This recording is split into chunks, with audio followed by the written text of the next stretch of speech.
आओ करें तैयारी में आपका स्वागत है। दोस्तों आज की वीडियो में हम करने वाले हैं एडुटेरिया का टेस्ट 9। एडुटेरिया का टेस्ट 9 हम करेंगे। ये जो टेस्ट 9 है वो बीपीएससी 69 प्रीलिम जो 2023 में होने वाला है, इससे संबंधित टेस्ट है। तो यहाँ पे हम टोटल 150 प्रश्नों को देखने वाले हैं। इसका हम पूर्ण एनालिसिस करेंगे। तो चलिए बिना समय गवाए हुए हम प्रश्नों को देखना प्रारंभ करते हैं। चलिए इसका क्वेश्चन नंबर फर्स्ट देखते हैं। देखिए यहाँ पे एक स्टेटमेंट दिया हुआ है और ये पूछ रहा है कि ये किसने कहा था। तो ये स्टेटमेंट है, मुझे पक्का विश्वास हो चला है कि विश्व और भारत की समस्याओं के समाधान की एकमात्र कुंजी समाजवाद है। ये जो कथन है देखिए ये नेहरू जी ने दिया था। इसका सही जवाब सी हो जाएगा, जवाहरलाल नेहरू। जवाहरलाल नेहरू जो थे वो समाजवाद से तो प्रभावित थे और प्रभावित होते हुए जो उन्होंने लखनऊ में कांग्रेस अधिवेशन में ये स्टेटमेंट दिया था। नेक्स्ट हम लोग देखते हैं क्वेश्चन नंबर सेकंड। निम्नलिखित में से किस वर्ष अखिल भारतीय ट्रेड यूनियन की स्थापना की गई थी।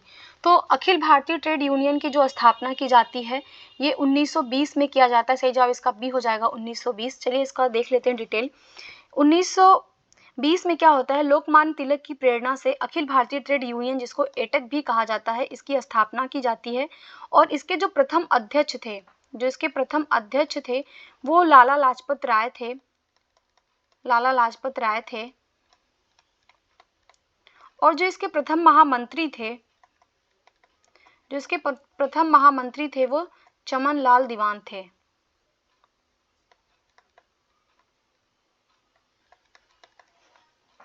चलिए नेक्स्ट क्वेश्चन लोग देखते हैं। क्वेश्चन नंबर 3, निम्न में से कौन सा प्रावधान भारत सरकार अधिनियम 1935 के प्रावधानों में शामिल नहीं था। तो यहाँ पे कुछ प्रावधान दिए गए हैं, बताना है कि 1935 के प्रावधान में कौन शामिल नहीं था। पहला है कि प्रस्तावित अखिल भारतीय संघ की स्थापना, सेकेंड है प्रांतीय स्वायत्तता, थर्ड है प्रांतों में द्वैध शासन की समाप्ति। देखिए जो तीनों ही प्रावधान है ना, ये तीनों 1935 के प्रावधानों में शामिल थे। 1935 का जो भारत सरकार अधिनियम था उसमें कहा गया था कि अखिल भारतीय संघ का स्थापना किया जाएगा, जिसमें से जो प्रांत होंगे उनको संघ से अलग होने का भी अधिकार होगा। और इसमें केंद्र के द्विसदनी व्यवस्थापिका की बात की जाती है और इसमें प्रांतीय स्वायत्तता की बात की जाती है। और प्रांतों में जो है द्वैध शासन की समाप्ति होती है, परंतु केंद्र में जो है वो द्वैध शासन लागू हो जाता है। ये भी ध्यान रखिएगा, जो केंद्र में द्वैध शासन लागू होता है वो 1935 के भारत सरकार अधिनियम से ही लागू होता है। इस प्रकार इसका जो सही जवाब होगा वो डी हो जाएगा, उपयुक्त में से कोई नहीं। अर्थात ये तीनों ही जो प्रावधान है वो 1935 के हैं। नेक्स्ट हम लोग देखते हैं क्वेश्चन नंबर 4, निम्नलिखित में से किस प्रदेश में बड़ी संख्या में शिविरम जो है वो सेना की तर्ज पर बने कैंप के स्थापना नामक सत्याग्रह के दौरान किया गया था। तो देखिए जो नमक सत्याग्रह हुआ था, नमक सत्याग्रह के दौरान शिविरम की स्थापना किया गया था। ये शिविरम जो था ये सेना के तर्ज पे जैसे कैंप बना होता है, सेना का कैंप होता है, उसी के तरीके से ये शिविरम बना हुआ था। तो इसकी स्थापना कहाँ पे की गई थी। तो देखिए जो इसकी स्थापना होती है वो आंध्र प्रदेश में होती है। सही जवाब इसका सी हो जाएगा, आंध्र प्रदेश में होता है। जो नमक सत्याग्रह हुआ था ये भी ध्यान रखिएगा, नमक सत्याग्रह 1930 में हुआ था। इस दौरान क्या होता है कि बहुत बड़ी संख्या में शिविरम की स्थापना की जाती है। और ये जो शिविरम होते हैं ये सत्याग्रह के मुख्यालय के तौर पे काम करते हैं। ये हेडक्वार्टर, जो भी सत्याग्रह हो रहा था उसके हेडक्वार्टर के तौर पे ये काम करते हैं। नेक्स्ट क्वेश्चन को देखते हैं, क्वेश्चन नंबर 5, वर्ष 1916 में निम्नलिखित में से किसके द्वारा भारतीय महिला विश्वविद्यालय की स्थापना की गई थी। तो जो भारतीय महिला विश्वविद्यालय की स्थापना 1916 में की गई थी वो डी.के. कर्वे के प्रयासों से की गई थी। सही जवाब इसका ए हो जाएगा, डी.के. कर्वे। नेक्स्ट क्वेश्चन लोग देखते हैं, क्वेश्चन नंबर 6, निम्नलिखित में से कौन बंगाल का अंतिम नवाब था। तो बंगाल का जो अंतिम नवाब था वो मुबारक उद्दौला था। सही जवाब इसका हो जाएगा सी, मुबारक उद्दौला। देखिए जो मुबारक उद्दौला का शासनकाल रहा है वो 1770 से लेकर के 75 के बीच में रहा है। और 1764 में तो बक्सर का युद्ध होता है, उसके बाद अंग्रेज जो है वो प्रशासन अपने हाथ में ले लेते हैं।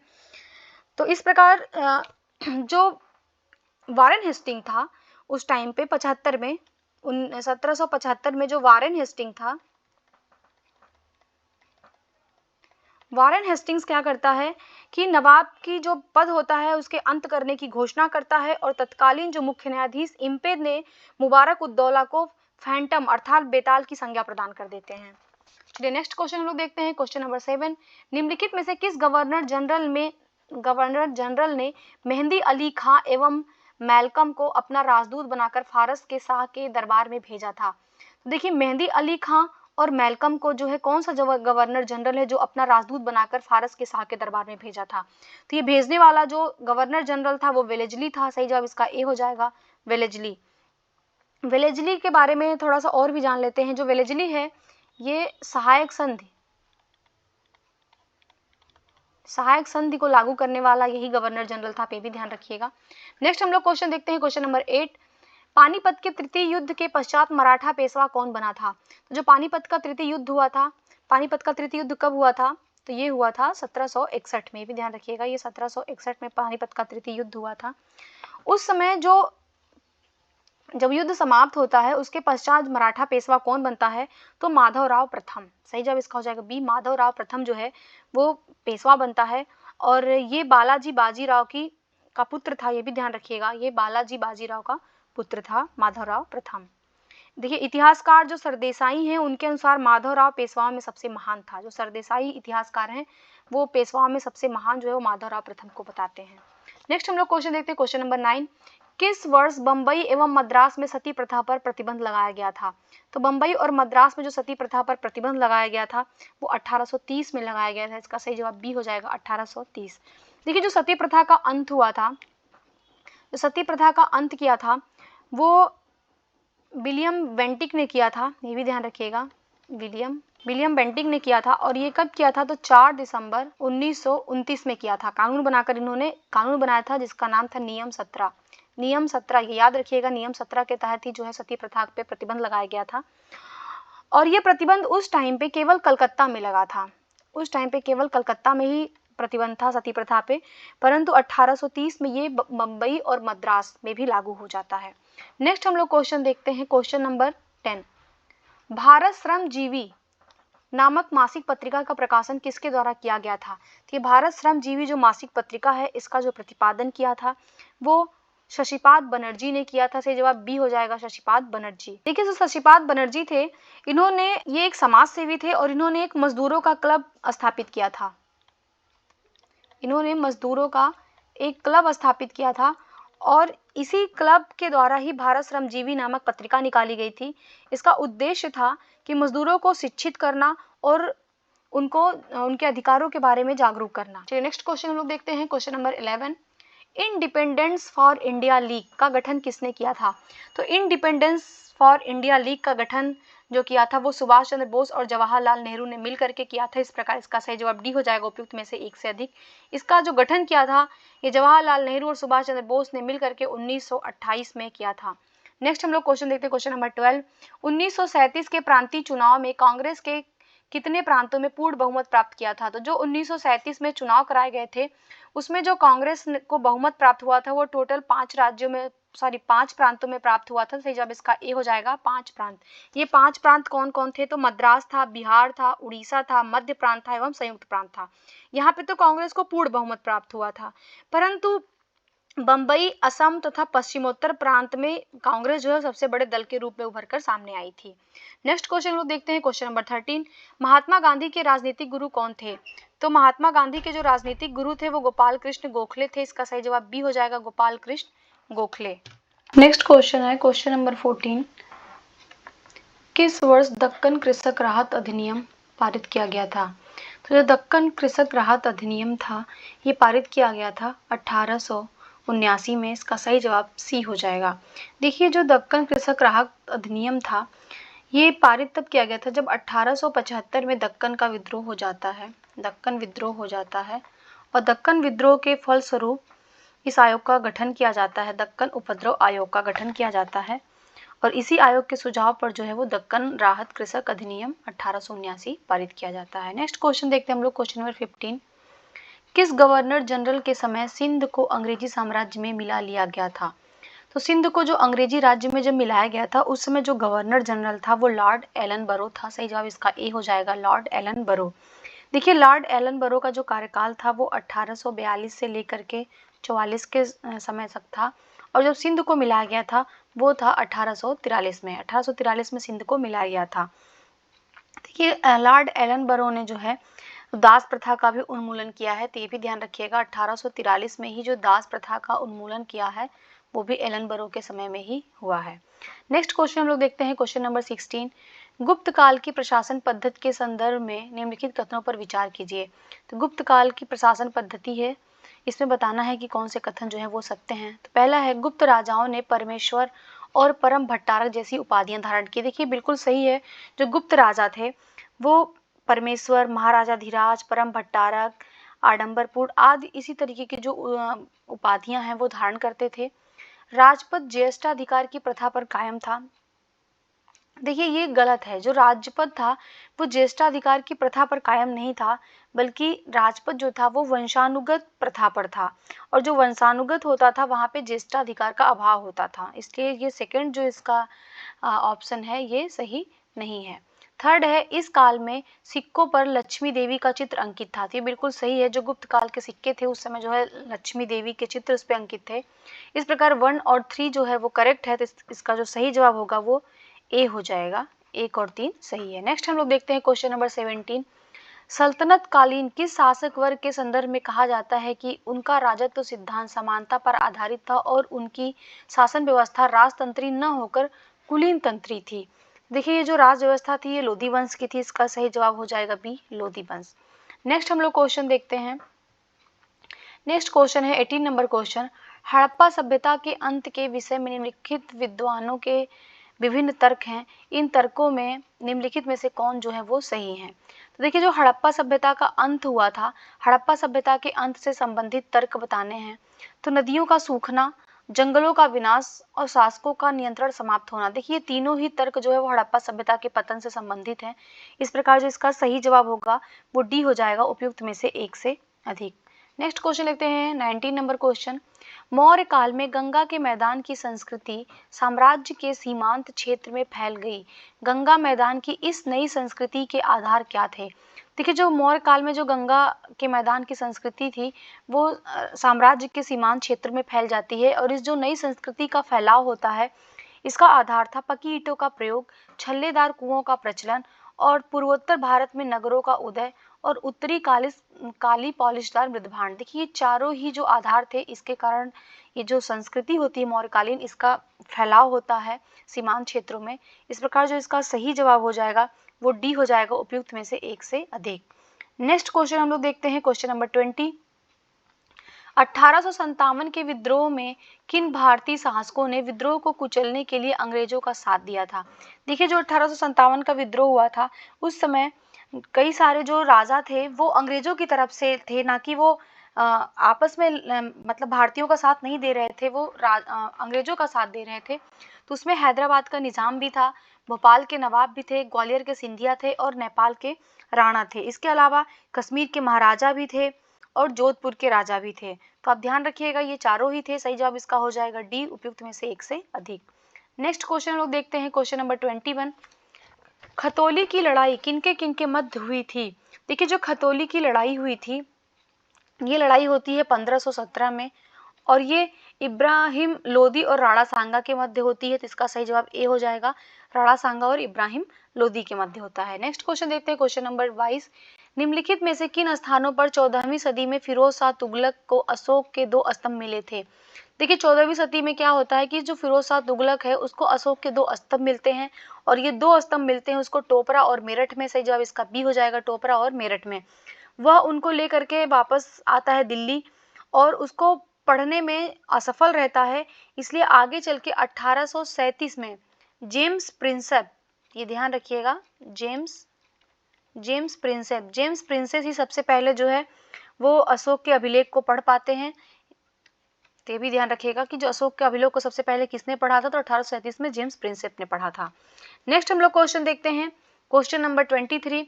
निम्नलिखित कथनों पर विचार करना है। बाबा फरीद की काव्य रचना को गुरु ग्रंथ साहिब में स्थान दिया गया है। देखिए बिल्कुल सही स्टेटमेंट है, बाबा फरीद की जो काव्य रचना है उनको गुरु ग्रंथ साहिब में स्थान दिया गया है। सेकंड स्टेटमेंट है अमीर खुसरो निजामुद्दीन औलिया के अनुयायी थे। तो देखिए ये भी बिल्कुल सही है, जो अमीर खुसरो थे वो निजामुद्दीन औलिया के अनुयायी थे। और थर्ड है मलिक मोहम्मद जायसी ने पद्मावत की रचना की। तो ये भी बिल्कुल सही है कि जो मलिक मोहम्मद जायसी थे उन्होंने पद्मावत की रचना किया था। ये जो पद्मावत है ये चित्तौड़ के जो राजा रतन सिंह थे और उनकी प्रेम कथा पे आधारित है ये। तो इस प्रकार ये तीनों ही स्टेटमेंट जो है वो सही है, तो इसका जो सही जवाब होगा वो डी हो जाएगा, उपयुक्त में से एक से अधिक। नेक्स्ट हम लोग क्वेश्चन देखते हैं क्वेश्चन नंबर 24। भारत में कुषाण वंश की स्थापना किसने किया था? तो भारत में जो कुषाण वंश की स्थापना किया था वो कुजुल कड़फिसेस ने किया था। इसका सही जवाब बी हो जाएगा, कुजुल कड़फिसेस। लेकिन जो विम कड़फिसेस था, विम कड़फिसेस कुसाड जो शक्ति थी उसका वास्तविक संस्थापक था। तो ये इसको जो है वो वास्तविक संस्थापक कहा जाता है, विम कटफिसेस को। और कनिष्क उसका एक महानतम शासक था कुसाड वंश का। नेक्स्ट हम लोग क्वेश्चन देखते हैं, क्वेश्चन नंबर 25। दार उल शफा की स्थापना किसने किया था? देखिए, दार उल शफा की जो स्थापना किया था वो फिरोज शाह तुगलक ने किया था। इसका सही जवाब ए हो जाएगा, फिरोज शाह तुगलक। नेक्स्ट क्वेश्चन देखते हैं हम लोग, क्वेश्चन नंबर 26। दिल्ली स्थित मोती मस्जिद का निर्माण किस मुगल बादशाह ने करवाया था? दिल्ली में जो मोती मस्जिद का निर्माण करवाया था वो औरंगजेब के समय में हुआ था, औरंगजेब ने करवाया था। सही जवाब इसका ए हो जाएगा, औरंगजेब। नेक्स्ट क्वेश्चन देखते हैं, क्वेश्चन नंबर 27। सूर्यास्त नियम का संबंध निम्नलिखित में से किस या किन भूमि व्यवस्थाओं से था? जो सूर्यास्त नियम का संबंध था वो अस्थायी बंदोबस्त से संबंधित था। इसका सही जवाब, इसका जो सही जवाब होगा वो 3 हो जाएगा, केवल बी। देखिए, 20 का जो होगा वो सही जवाब होगा। देखिए, अस्थायी बंदोबस्त में क्या होता था कि यदि एक तारीख निश्चित कर दी जाती थी, जिस तारीख को उस तारीख को क्या होता था कि जमींदार को राजस्व चुकाना होता था। अगर जमींदार उस निश्चित की हुई तारीख को जब अपना राजस्व नहीं चुका पाता था तो उसकी जमीन को नीलाम कर दिया जाता था सूर्यास्त होने से पहले। इसलिए अस्थायी बंदोबस्त को सूर्यास्त नियम भी कहा जाता था। नेक्स्ट हम लोग क्वेश्चन देखते हैं, क्वेश्चन नंबर 28। निम्नलिखित विद्रोह का कालक्रम के अनुसार कौन सा विकल्प व्यवस्थित है? तो विद्रोह दिया गया है, उसके कालक्रम के अनुसार उसको व्यवस्थित करना है। देखिए, जो सन्यासी विद्रोह हुआ था वो 1763 में हुआ था। ध्यान रखिएगा, सन्यासी विद्रोह 1763 में होता है। 1763 से लेकर के 1800 के बीच होता है। नील विद्रोह जो होता है वो 1859 से लेकर के 60 के बीच में होता है। जो पावना का विद्रोह होता है वो 1873 से लेकर 76 के बीच में होता है। इस प्रकार जो इसका सही जवाब होगा वो ए हो जाएगा। सबसे पहले सन्यासी विद्रोह हुआ था, फिर नील विद्रोह हुआ था, फिर पावना विद्रोह हुआ था। नेक्स्ट हम लोग क्वेश्चन देखते हैं, क्वेश्चन नंबर 29। हंटर शिक्षा आयोग जो 1882-83 में बना था, इसका गठन किस स्तर की शिक्षा पे सुझाव देने हित किया गया था? ध्यान रखिएगा, जो हंटर शिक्षा आयोग बना था इसका काम था प्राथमिक और माध्यमिक शिक्षा स्तर पर सुझाव देने के लिए। इस प्रकार इसका जो सही आंसर होगा वो हो जाएगा उपयुक्त में से एक से अधिक, क्योंकि वो प्राथमिक के लिए भी था और माध्यमिक के लिए भी था। नेक्स्ट क्वेश्चन देखते हैं हम लोग, क्वेश्चन नंबर 30। अरुंडेल कमेटी जो 1906 में बनी थी किसकी सिफारिश की थी? तो जो अरुंडेल कमेटी बनी थी इसने सिफारिश किया था कि जो बंगाल विभाजन हुआ है उसको पुनः संयुक्त कर दिया जाए, उनको बंगाल जो विभाजित हुआ है उसको एक कर दिया जाए। तो इसका सही जवाब सी हो जाएगा। नेक्स्ट क्वेश्चन देखते हैं हम लोग, क्वेश्चन नंबर 31 क्वेश्चन है, भारत के संदर्भ में निम्नलिखित कथनों पर विचार करना है और बताना है कौन सा कथन जो है वो सत्य है। पहला है, मौलिक अधिकार लोगों की राज्य की सत्ता के साथ साथ बहुमत की निरंकुशता से भी रक्षा करते हैं। ये बिल्कुल सही है। जो व्यक्ति को मौलिक अधिकार प्राप्त है, मौलिक अधिकार हमारे संविधान में भाग 3 के तहत आर्टिकल 12 से 35 के बीच में दिए गए हैं। तो ये जो अधिकार हैं ये लोगों को राज्य की सत्ता के साथ साथ बहुमत की निरंकुशता से भी रक्षा करते हैं। और सेकंड है, धर्म को राज्य से अलग रखने की अवधारणा को धर्मनिरपेक्षता कहा जाता है। देखिए, ये दोनों ही स्टेटमेंट सही है। धर्मनिरपेक्षता का अर्थ होता है कि राज्य जो है वो किसी भी धार्मिक मामले में हस्तक्षेप नहीं करेगा। जो राज्य है, राज्य का कोई भी धर्म नहीं होगा। तो ये दोनों ही स्टेटमेंट सही हैं। इस प्रकार इसका जो सही जवाब होगा वो सी हो जाएगा। 1 और 2 करेक्ट हैं। नेक्स्ट हम लोग क्वेश्चन देखते हैं, क्वेश्चन नंबर 32। राज्यसभा के बारे में निम्नलिखित कथनों पर विचार कीजिए और बताना है कि कौन से कथन जो है वो असत्य हैं। तो पहला है, राज्यसभा मुख्य रूप से राज्यों के प्रतिनिधियों के रूप में काम करती है। तो देखिए, ये बिल्कुल सही बात है कि जो राज्यसभा होती है उसका वो मुख्य रूप से राज्य के प्रतिनिधियों के रूप में काम करती है। और सेकंड है, विधि निर्माण संबंधी प्रस्ताव को पहले लोकसभा में पेश किया जाता है, तत्पश्चात राज्यसभा में। देखिए, ये गलत है, क्योंकि कानून बनाने के लिए जरूरी नहीं है कि कोई प्रस्ताव पहले लोकसभा में पेश हो, बल्कि वो उसको किसी भी सदन में प्रस्तुत किया जा सकता है। तो किसी भी सदन में जो है कानून निर्माण की प्रक्रिया को प्रारंभ किया जा सकता है। थर्ड है, राज्यसभा लोकसभा द्वारा पारित कानून की समीक्षा करती है, वह जरूरत पड़ने पर संशोधन भी कर सकती है।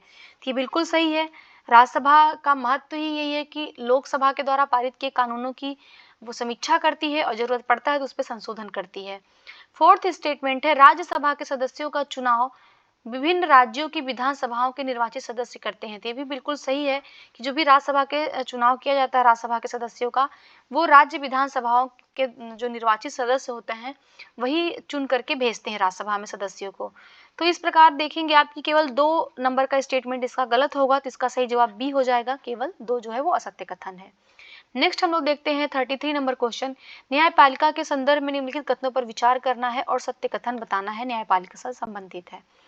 तो शक्तियों के पृथक्करण के चलते विधायिका और कार्यपालिका जैसी सरकार की अन्य शाखाएं न्यायपालिका के काम में दखल नहीं दे पाती हैं। तो देखिए ये बिल्कुल करेक्ट है कि हमारे यहाँ जो शक्तियों का पृथक्करण है इसके वजह से न्यायपालिका के काम में, जो भी न्यायपालिका का कार्य है उसमें विधायिका और कार्यपालिका दखल नहीं देती हैं।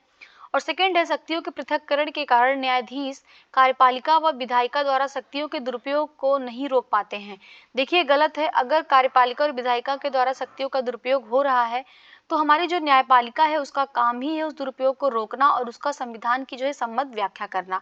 तो ये स्टेटमेंट गलत हो जाएगा। तो इस प्रकार इसका जो सही जवाब होगा वो केवल ए हो जाएगा, केवल एक जो है वो करेक्ट है। नेक्स्ट हम लोग क्वेश्चन देखते हैं, क्वेश्चन नंबर 34। 61वें संविधान संशोधन अधिनियम द्वारा मतदान करने की आयु 21 वर्ष से घटाकर 18 वर्ष किस प्रधानमंत्री के कार्यकाल में संशोधन हुआ है? देखिए जो मतदान की आयु है वो 21 वर्ष से घटा करके 18 वर्ष कर दिया गया है और ये हुआ था 61वां संविधान संशोधन अधिनियम के द्वारा। और ये संशोधन हुआ था जब उस समय सरकार था,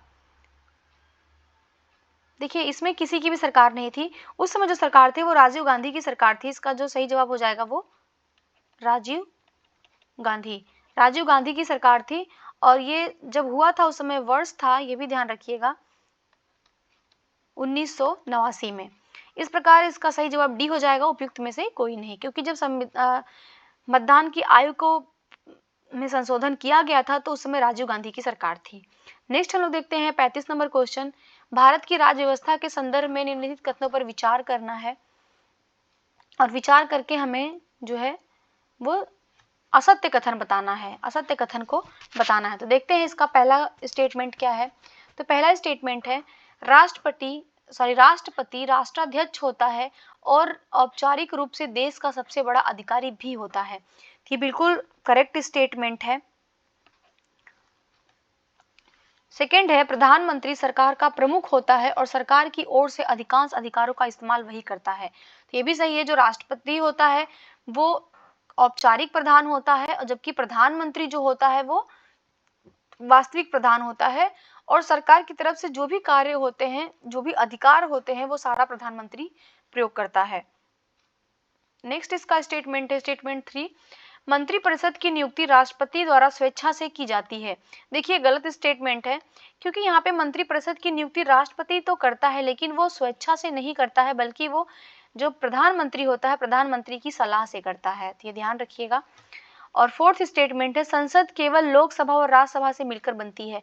देखिए ये स्टेटमेंट गलत है। संसद का जो निर्माण होता है, संसद में तो लोकसभा होती है, राज्यसभा होती है, इसके साथ राष्ट्रपति भी होता है।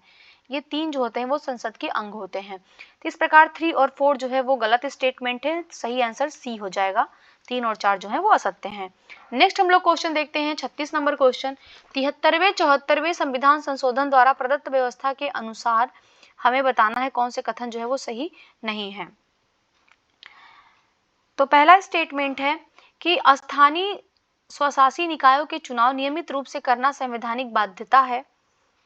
देखिए ये बिल्कुल सही स्टेटमेंट है। स्थानीय जो स्वशासी चुनाव होते हैं वो 5 वर्ष पे आयोजित किए जाते हैं। सेकंड है, 1/3 पद महिलाओं के लिए आरक्षित होता है। बिल्कुल सही है। पंचायत में जो पंचायती राज होता है, पंचायती राज में 1/3 जो सीटें हैं वो महिलाओं के लिए आरक्षित होती हैं। और थर्ड है, हर राज्य में पंचायत एवं नागरिक चुनाव कराने के लिए राज्य चुनाव आयोग नामक स्वतंत्र संस्था का गठन किया जाता है। तो ये बिल्कुल सही है। जो स्थानीय चुनाव होते हैं पंचायत के या नगर पालिका के, तो उसको चुनाव आयोजित कराने के लिए राज्य स्तर पे जो है वो चुनाव आयोग का गठन किया जाता है। और फोर्थ है, स्थानीय स्वशासी निकायों की सत्ता में भागीदारी हर राज्य में एक समान है। देखिए ये जो स्टेटमेंट नंबर 4 है ये गलत है, क्योंकि यहाँ पे क्या है, स्थानीय स्वशासी निकायों में जो भागीदारी है वो प्रत्येक राज्य में एक समान नहीं है, क्योंकि हर राज्य में अलग अलग तरीके से चुनाव में भागीदारी है। तो फोर्थ स्टेटमेंट गलत हो जाएगा। तो ऑप्शन में फोर्थ स्टेटमेंट सिर्फ गलत ना होने की वजह से इसका जो सही जवाब होगा वो डी हो जाएगा, उपयुक्त में से कोई नहीं। नेक्स्ट हम लोग क्वेश्चन देखते हैं। 37 नंबर क्वेश्चन, लोकतांत्रिक व्यवस्था के विषय में कौन सा कथन जो है वो सही है बताना है। तो पहला है कि इसमें कमजोर वर्ग के सभी भेदभाव को समाप्त कर दिया गया है, ये बिल्कुल गलत है। ऐसा नहीं है कि समाज में जो है वो भेदभाव आपको देखने के लिए नहीं मिलते हैं, बिल्कुल मिलते हैं। अमीर गरीब मिलते हैं, जातिगत भेदभाव मिलते हैं, धार्मिक भेदभाव मिलते हैं। तो ये पहला स्टेटमेंट तो गलत हो जाएगा। सेकेंड है, इसमें लोगों के बीच आर्थिक असमानताओं को समाप्त कर दिया है, तो ये भी गलत स्टेटमेंट है।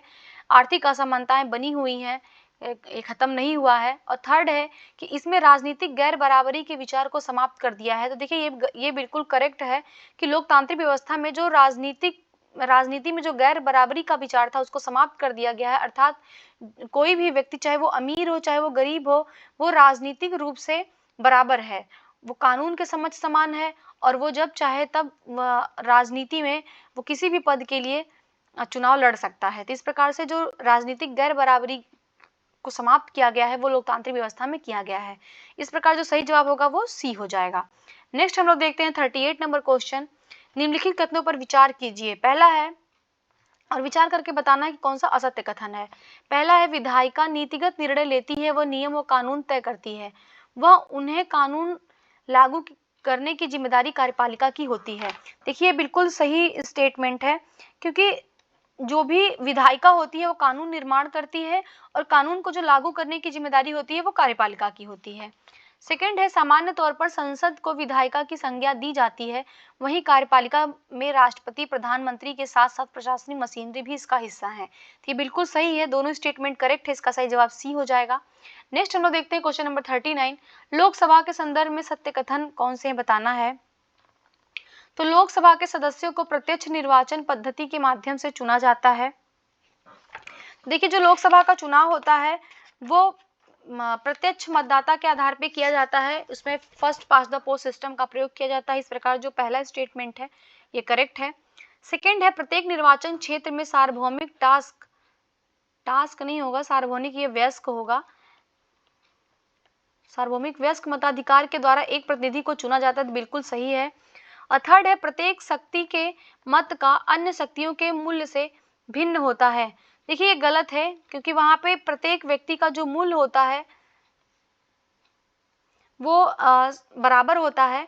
और फोर्थ है, लोकसभा के सदस्यों को 5 वर्ष के लिए चुना जाता है, तो ये बिल्कुल सही है। जो लोकसभा के सदस्यों का चुनाव होता है उनका चयन जो है वो 5 वर्ष के लिए किया जाता है, लेकिन अगर राष्ट्रपति चाहे तो उनको उनके समय से पूर्व भी भंग कर सकता है। इस प्रकार जो सत्य स्टेटमेंट होगा वो 1, 3, 4 होगा, सही जवाब इसका हो जाएगा, सॉरी 1, 2, 4 होगा, तो सही जवाब इसका ए हो जाएगा। नेक्स्ट हम लोग क्वेश्चन देखते हैं, क्वेश्चन नंबर 40। जो 40 नंबर क्वेश्चन है, निम्नलिखित कथनों पर विचार करके सत्य कथन का चुनाव करना है। पहला है कि भारत के अनेक प्रदेशों के आदिवासी जनसंख्या वाले क्षेत्रों को 73वें संविधान संशोधन के प्रावधान से दूर रखा गया था। और सेकंड है, ऐसे क्षेत्रों में स्वशासन की मूल परंपरा को बचाते हुए आधुनिक पंचायती व्यवस्था के प्रावधानों के दायरे में लाने हेतु 1996 में अलग से एक अधिनियम बनाया गया। और थर्ड है, ऐसे इलाकों की ग्राम सभा को अपेक्षाकृत ज्यादा अधिकार दिए गए हैं।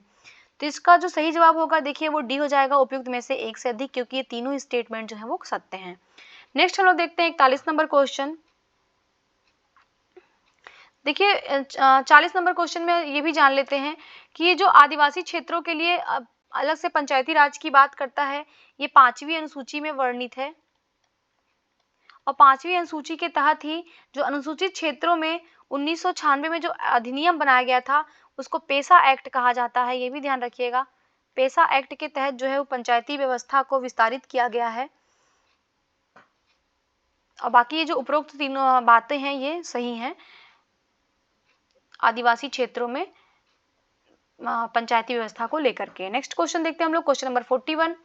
राज्यसभा के सदस्यों का चुनाव होता है। तो देखिए जो राज्यसभा के सदस्यों का चुनाव होता है वो सीधे जनता द्वारा तो नहीं होता है, बिल्कुल गलत है, और उस राज्य के लोकसभा सदस्य द्वारा होता है। देखिए लोकसभा सदस्यों के द्वारा नहीं होता है, ये भी गलत है। और थर्ड है, लोकसभा एवं राज्यसभा के निर्वाचित सदस्यों द्वारा होता है, तो गलत है। देखिए जो राज्यसभा के सदस्यों का चुनाव होता है वो राज्य की विधानसभा के द्वारा होता है।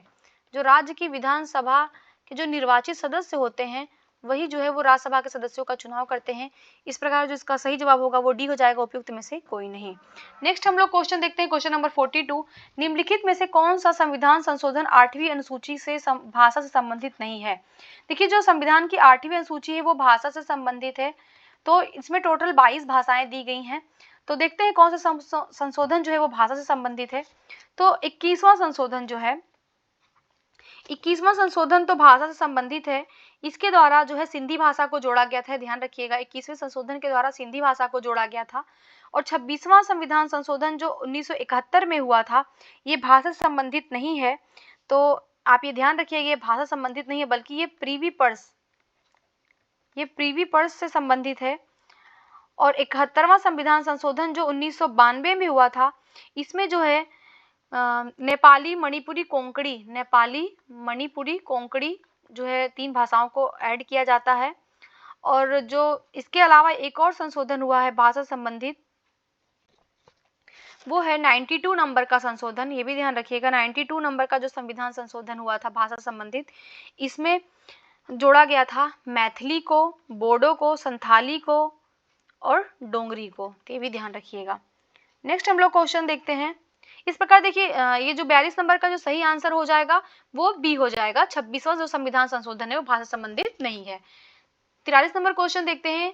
निम्नलिखित में से किस अनुच्छेद के अंतर्गत अवशिष्ट शक्तियों का उल्लेख किया गया है? देखिए, जो अवशिष्ट शक्तियां हैं, अवशिष्ट शक्तियों के बारे में जो है केंद्र सरकार को अधिकार है, तो केंद्र सरकार को इसमें अधिकार दिया जाता है, राज्य सरकार का कोई अधिकार नहीं है।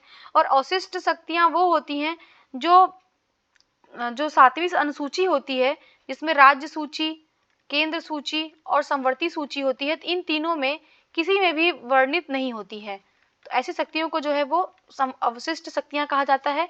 और इसमें जो शक्ति दी गई है वो केवल केंद्र सरकार को दी गई है, अर्थात संसद को दिया गया है। तो इसका जो सही अनुच्छेद हो जाएगा वो हो जाएगा अनुच्छेद 248, जो कि ऑप्शन में नहीं दिया गया है। तो ये ध्यान रखिएगा, आर्टिकल 248 के तहत जो है वो अवशिष्ट शक्तियों की बात की गई है। इस प्रकार इसका सही जवाब जो होगा डी हो जाएगा, उपयुक्त में से कोई नहीं। नेक्स्ट हम लोग क्वेश्चन देखते हैं, क्वेश्चन नंबर 44। निम्नलिखित समितियों या आयोगों में कौन केंद्र राज्य संबंध से संबंधित नहीं है?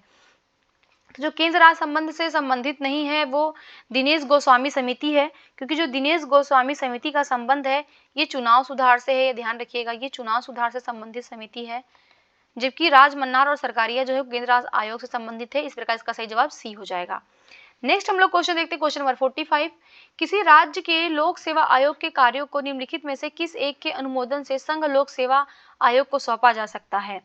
तो देखिए, जो संघ राज्य के जो लोक सेवा आयोग के कार्य हैं उसको संघ लोक सेवा आयोग को सौंपने के लिए अनुच्छेद 315(4) के तहत जो है वो राष्ट्रपति की सिफारिश से ही सौंपा जा सकता है। तो वो राष्ट्रपति की सिफारिश से ही सौंपा जा सकता है। तो ऑप्शन में न होने की वजह से सही जवाब इसका डी हो जाएगा, उपयुक्त में से कोई नहीं। नेक्स्ट हम लोग क्वेश्चन देखते हैं, क्वेश्चन नंबर 46। आर्थिक क्रियाकलापों के अंतर्गत द्वितीय क्षेत्र में सम्मिलित है।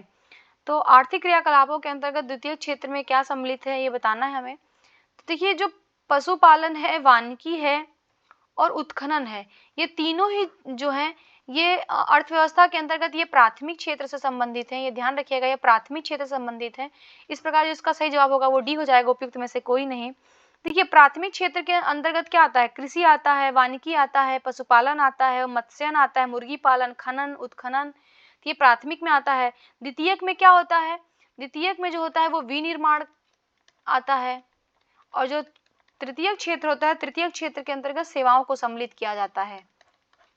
चलिए नेक्स्ट क्वेश्चन हम लोग देखते हैं, क्वेश्चन नंबर 47। 47 नंबर क्वेश्चन है, निम्नलिखित में से किसके द्वारा भारत में निर्धनता रेखा का आकलन किया जाता है? तो जो भारत में निर्धनता रेखा का आकलन किया जाता है वो एनएसएसओ के सर्वे के आधार पे किया जाता है। इस प्रकार इसका सही जवाब सी हो जाएगा। नेक्स्ट हम लोग क्वेश्चन देखते हैं, क्वेश्चन नंबर 48। नीचे दिए गए कथनों पर विचार करके बताना है कौन से कथन जो है वो सही है। तो पहला है, खाद्य सुरक्षा का अर्थ है सभी लोगों के लिए सदैव पोषण युक्त भोजन की उपलब्धता, पहुंच और इसे प्राप्त करने का सामर्थ्य। तो ये बिल्कुल सही बात है कि खाद्य सुरक्षा तभी मानी जाएगी जब प्रत्येक व्यक्ति तक जो है पोषण युक्त भोजन की उपलब्धता हो और उस भोजन तक उसकी पहुंच हो और उस पहुंच के लिए उसके पास सामर्थ्य होना चाहिए। सेकंड है कि प्राकृतिक आपदा खाद्य सुरक्षा को प्रभावित नहीं करती है, तो बिल्कुल गलत है। प्राकृतिक आपदा जैसे बाढ़ हो गया, सूखा हो गया, चक्रवात हो गया, ये सब जो है ये खाद्य सुरक्षा को प्रभावित करते हैं, क्योंकि इनका प्रभाव जो है वो कृषि पर पड़ता है और कृषि प्रभावित होने से जो है खाद्य व्यवस्था प्रभावित होती है। तो सेकंड वाला जो है गलत हो जाएगा। इस प्रकार जो सही जवाब होगा वो केवल एक सही, ए इसका करेक्ट आंसर हो जाएगा। नेक्स्ट हम लोग क्वेश्चन देखते हैं, क्वेश्चन नंबर 49। निम्नलिखित में से किन लोगों के द्वारा दिए गए कर्ज को अनौपचारिक क्षेत्रक ऋण के अंतर्गत शामिल किया जाता है? देखिए, जो अनौपचारिक क्षेत्रक ऋण के अंतर्गत जिस कर्ज को सम्मिलित किया जाता है, इसमें मित्र, व्यापारी, साहूकार, रिश्तेदार इत्यादि के द्वारा जो ऋण दिया जाता है उसको सम्मिलित किया जाता है। इस प्रकार इसका जो सही जवाब होगा वो सी हो जाएगा। 1, 2, 3, 4 जो है वो करेक्ट है। देखिए 50 नंबर क्वेश्चन देखते हैं। निम्नलिखित में से कौन सा विश्व व्यापार संगठन WTO का मुख्य कार्य है? तो WTO का मुख्य कार्य क्या है कि विभिन्न देशों के बीच सीमा विवादों का निपटान करना। देखिए, सीमा विवादों से संबंधित कोई काम जो है वो WTO का नहीं है। सेकंड है विकासशील देश एवं गरीब देशों को विकास कार्य हेतु आर्थिक सहायता देना। देखिए, ये भी काम जो है वो WTO का नहीं है। थर्ड है अंतरराष्ट्रीय व्यापार को उदार बनाना। तो WTO का जो कार्य है वो अंतरराष्ट्रीय व्यापार को उदार बनाना है। इस प्रकार जो इसका सही जवाब हो जाएगा वो सी हो जाएगा। नेक्स्ट हम लोग क्वेश्चन देखते हैं, क्वेश्चन नंबर 51। निम्नलिखित में से कौन सी पंचवर्षीय योजना महान लोविस मॉडल पर आधारित थी? महान लोविस मॉडल पर जो आधारित पंचवर्षीय योजना थी वो जो है वो द्वितीय पंचवर्षीय योजना थी। ये ध्यान रखिएगा, द्वितीय जो पंचवर्षीय योजना थी वो महान लोविस मॉडल पर आधारित थी। इस प्रकार जो है ऑप्शन में न होने के सही जवाब इसका डी हो जाएगा, उपयुक्त में से कोई नहीं। और जो प्रथम पंचवर्षीय योजना थी वो कौन से मॉडल पर आधारित थी, आप इसको कमेंट बॉक्स में जरूर बताइएगा। नेक्स्ट हम लोग देखते हैं क्वेश्चन नंबर 52। भारत को 1991 में ऐसे आर्थिक संकट का सामना करना पड़ा, निम्नलिखित में से कौन सा उस संकट का प्रमुख कारण था? देखिए, तो उसका जो प्रमुख कारण था वो बाहरी ऋण का उच्च स्तर था। इसका सही जवाब बी हो जाएगा। बाहरी ऋण का उच्च स्तर था। भारत सरकार के अपने विदेशी ऋण को भुगतान करने की स्थिति में नहीं था। विदेशी जो मुद्रा रिजर्व था उस समय वो 15 दिनों का ही रह गया था और इस वजह से जो है भारत के पास पैसे ही नहीं थे कि वो बाहरी ऋण का भुगतान कर सके। तो इसका जो सही कारण है वो बी होगा। नेक्स्ट हम लोग क्वेश्चन देखते हैं, क्वेश्चन नंबर 53 नंबर क्वेश्चन है, औद्योगिक नीति प्रस्ताव 1956 के अंतर्गत निजी क्षेत्र के उद्योगों के लिए लाइसेंस पद्धति लागू की गई। इसका मुख्य उद्देश्य क्या था? देखिए, जो लाइसेंस पद्धति लागू किया गया था 1956 में, इसका जो मुख्य उद्देश्य था वो पिछड़े क्षेत्रों में उद्योगों को बढ़ावा देना था और अर्थव्यवस्था में वस्तुओं की मात्रा को नियंत्रित करना था। तो इसका जो सही जवाब होगा वो 2 और 3 इसका करेक्ट हो जाएगा। तो सही जवाब इसका हो जाएगा बी। तो भारी उद्योगों पर नियंत्रण रखने के राज्य के लक्ष्य के अनुसार जो औद्योगिक नीति प्रस्ताव 1956 को अपनाया गया था, इस प्रस्ताव को द्वितीय पंचवर्षीय योजना का आधार बनाया गया था और इस प्रस्ताव के अनुसार उद्योगों को 3 वर्गों में वर्गीकृत किया गया था। जो प्रथम वर्ग के उद्योग थे उसमें राज्य का स्वामित्व था उस वर्ग उद्योगों पे, और जो द्वितीय वर्ग के उद्योग थे उसमें राज्य के साथ साथ निजी क्षेत्रों को भी साथ मिलकर काम करना था। और अगर एकमात्र जिम्मेदारी की बात की जाए तो वो जिम्मेदारी उसमें भी राज्य की होती थी, और जो तृतीय वर्ग के उद्योग शामिल थे उसमें निजी क्षेत्रों को स्थान दिया गया था। तो इसका सॉल्यूशन था। नेक्स्ट हम लोग देखते हैं क्वेश्चन नंबर 59। नेक्स्ट हम लोग क्वेश्चन देखते हैं क्वेश्चन नंबर 54 नंबर क्वेश्चन है कि व्यक्ति गणना अनुपात निम्नलिखित में से किससे संबंधित है? जिसको हेड काउंट रेशियो बोला जाता है वो किससे संबंधित है? तो ये संबंधित है निर्धनता रेखा से नीचे के जनानुपात से। तो इसका सही जवाब सी हो जाएगा। नेक्स्ट हम लोग क्वेश्चन देखते हैं क्वेश्चन नंबर 55। इफ्को का क्या है? इफ्को जो है, इफ्को का जो संबंध है वो भारतीय कृषि उर्वरक सहकारी संस्था से है। सही जवाब इसका सी हो जाएगा। इसकी जो स्थापना किया गया था इफ्को की वो 1967 में किया गया था। इसका उद्देश्य था भारतीय किसानों को भरोसेमंद और गुणवत्ता वाले कृषि निवेश वस्तुएं और सेवाएं समय समय पर उपलब्ध करवाना। नेक्स्ट हम लोग क्वेश्चन देखते हैं क्वेश्चन नंबर 56। बिहार आर्थिक सर्वेक्षण 22-23 के अनुसार वर्तमान में राज्यों में शहरीकरण का स्तर क्या है? तो जो 22-23 में शहरीकरण का जो स्तर है बिहार में वो 16.2 है। सही जवाब इसका सी हो जाएगा। नेक्स्ट क्वेश्चन देखते हैं हम लोग क्वेश्चन नंबर 57। बिहार बजट 23-24 के अनुसार बिहार का विकास दर कितना रहने का अनुमान है? तो जो बिहार का विकास दर अनुमानित किया गया है वो 15.24% रहने का है। सही जवाब इसका बी हो जाएगा। नेक्स्ट हम लोग क्वेश्चन देखते हैं क्वेश्चन नंबर 58। यदि किसी कुंडलित स्प्रिंग के सिरों को धीरे से खींचकर विस्तारित किया जाए तो स्प्रिंग की लंबाई थोड़ी बढ़ जाती है। अब यदि स्प्रिंग के सिरों को छोड़ दे तो वह अपनी प्रारंभिक आकृति एवं आकार को पुनः प्राप्त कर लेती है। यह स्प्रिंग के किस गुण को प्रदर्शित करता है? देखिए जो स्प्रिंग का गुण है ये प्रत्यास्थता से संबंधित है। सही जवाब इसका ए हो जाएगा, इलास्टिसिटी। इसमें क्या होता है कि अगर कोई भी वस्तु होती है, अगर उसको उसकी प्रारंभिक अवस्था में परिवर्तन किया जाता है, उसको तनाव खींचा जाता है, जब भी उसमें तनाव होगा तो उसमें परिवर्तन होगा, और उसको वापस छोड़ दिया जाता है तो पुनः अपनी पहली वाली ही अवस्था में आ जाती है। चलिए नेक्स्ट क्वेश्चन हम लोग देखते हैं, क्वेश्चन नंबर 59 नंबर क्वेश्चन है, यदि एक वस्तु को चुंबकीय क्षेत्र के समीप रखा जाता है तो चुंबकीय क्षेत्र की हवा में उपस्थित चुंबकीय बल रेखाएं अधिक से अधिक उस वस्तु को आकर्षित होने लगती हैं।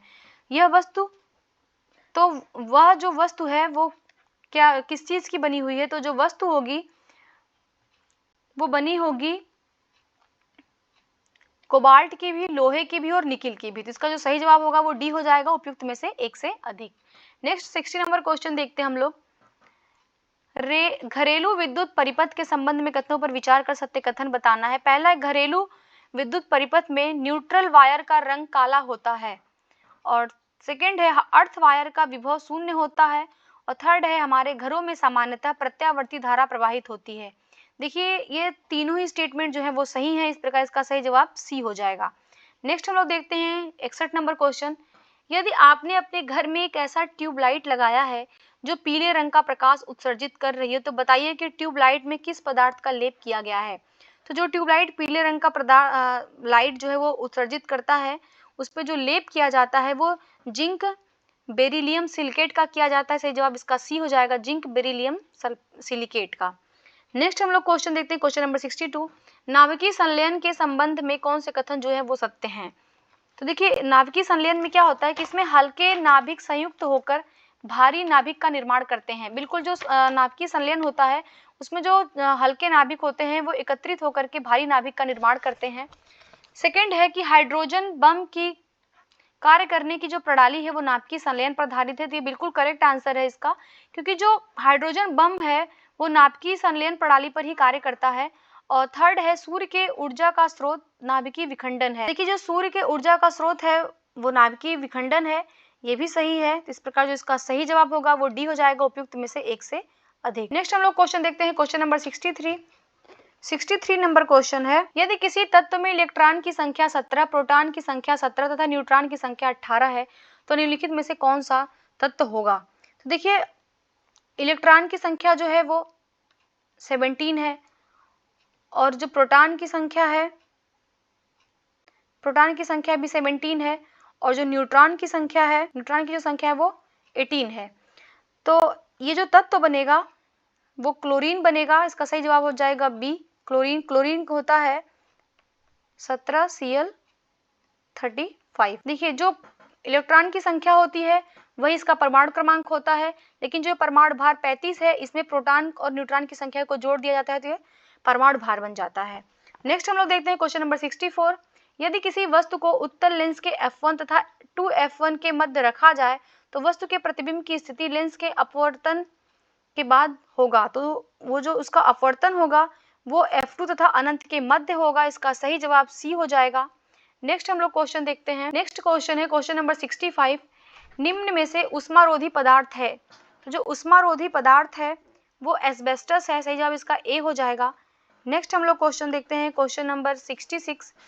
यदि रेडियम एक रेडियो सक्रिय तत्व है एवं रेडियम एक अल्फा कण त्याग देता है तो रेडियम का परिवर्तन इनमें से किस समस्थानिक में होगा?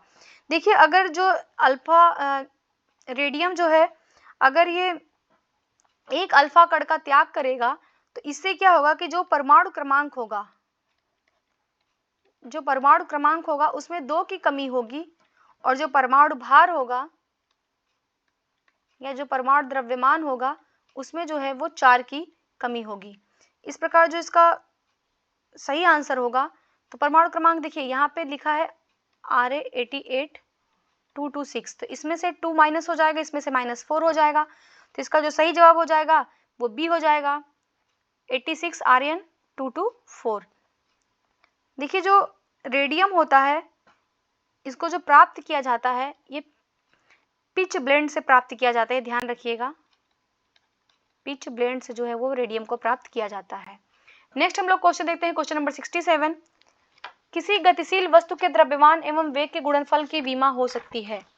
तो कोई गतिशील वस्तु है, उसका द्रव्यमान और वेग कि जो गुणनफल, द्रव्यमान m इंटू जो इसका वेग है, इसकी जो विमा होगी।